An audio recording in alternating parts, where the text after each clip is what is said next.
Mga kaibigan, ito po ang isda dito sa Chiang Mai. 19 baht itong isdang ito. So maliit lang ito mga kaibigan.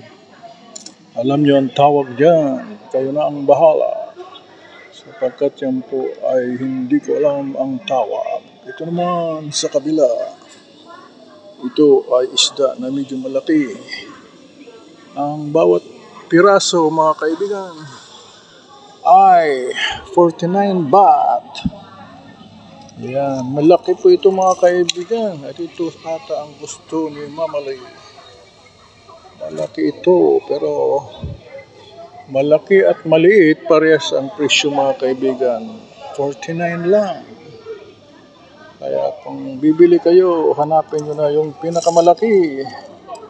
Sapagkat yung po ang presyo. Parehas lang mga kaibigan. So hindi natin alam kung bakit gano'n. Hindi po yung kinikilo. Yan po ay piraso.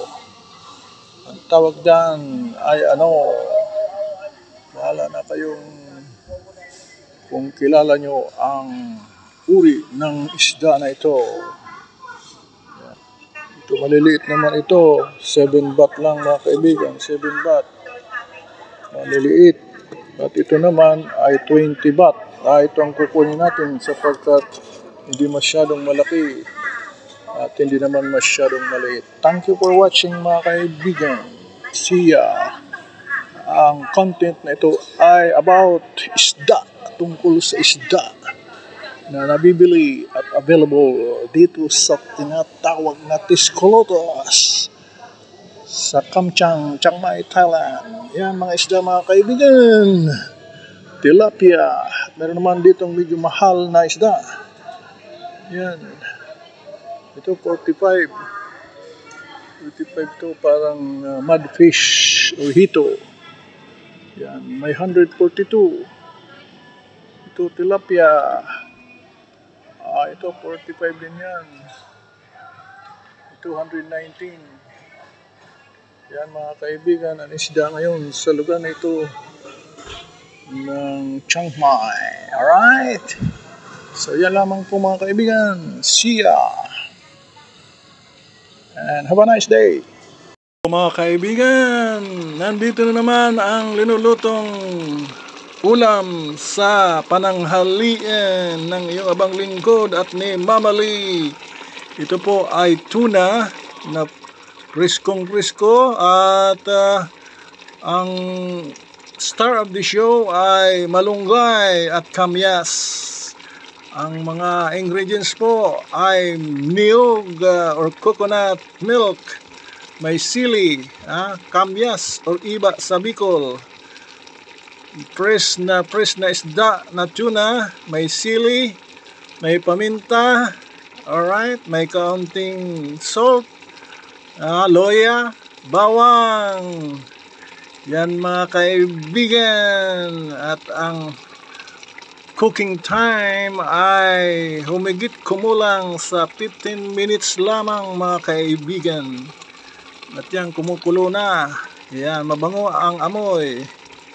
Yan, marami pong niyog. Kung kaya't may sabaw niya siyang konti. Ating pong lalasahan. Sapagkat kailangan mga 2 minutes na lang, luto na yan. So titingnan natin. Ayan mga kaibigan.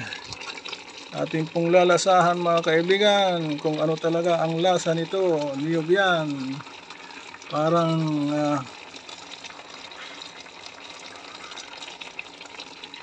tamang-tama, lasang-lasa ang kamyas.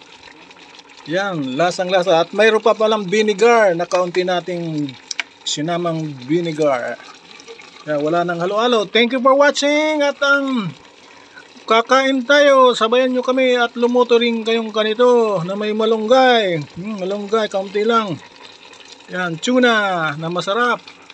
At may sili, paminta, vinegar, salt na kaunti to taste, bawang at luya. At ang star of the show ay kamyas or iba ang malunggay. Yan ang po. And shout out sa lahat and thank you for watching.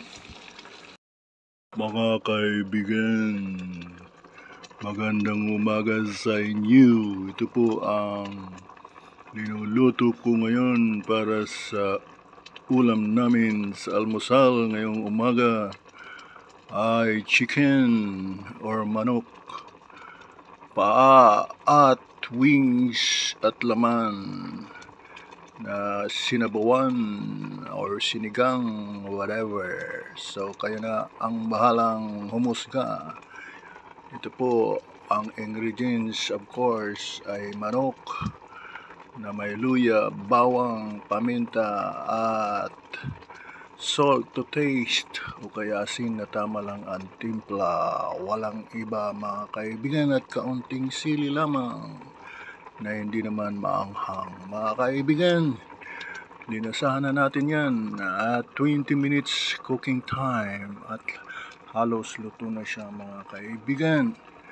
At masarap siya mga kaibigan at lalasahan natin at kumukulo pa at hahaluin natin mga kaibigan upang lalo siyang maluto at malambot na ang paa at laman at wings na paborito ni Mamali ang wings mga kaibigan. Gusto niya ito, yan.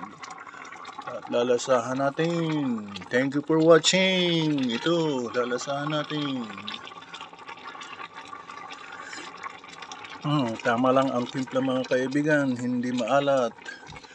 At balansi ang timpla mga kaibigan. At salamat sa panonood. Thank you for watching mga kaibigan. At yan ang ating almusal. Salamat sa panonood. Thank you, ladies and gentlemen. Have a nice day. And God bless.